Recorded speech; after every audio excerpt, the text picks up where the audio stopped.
متابعينا الكرام، متابعي قناة الخبر اليقين 24، أهلا بكم في هذا الموجز الإخباري أو في هذا الفيديو اللي استمعتوا فيه مجموعة من القضايا والنقاط اللي كتهم المتقاعد بالدرجة الأولى اللي أجاب عليها مصطفى البويهي رئيس فيدرالية المتقاعدين بالمغرب في برنامج مع الرمضاني على القناة الثانية دوزام. الأوضاع المزرية اللي كيعيشها المتقاعد أو فئة المتقاعدين بصفة عامة، من هزالة للمعاشات، نقص في التغطية الصحية، المعاشات مجمدة لأكثر من 30 سنة، الظروف اللي كيعيشها المتقاعد بصفة عامة مع هزالة المعاشات والارتفاع الصاروخي للأسعار.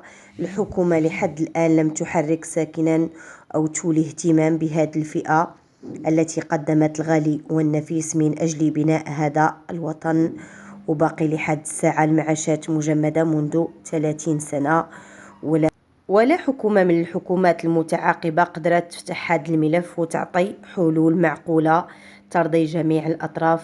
مشاهدي الكرام، شكرا لكم على حسن الإصغاء والمتابعة، وإلى اللقاء إن شاء الله في فيديو آخر. اللي باقي ما مشتركش في القناة يشترك ويفعل زر الجرس باش هكا يتوصل دائما بجديد الأخبار، وما تنسوش اللايكات للفيديو.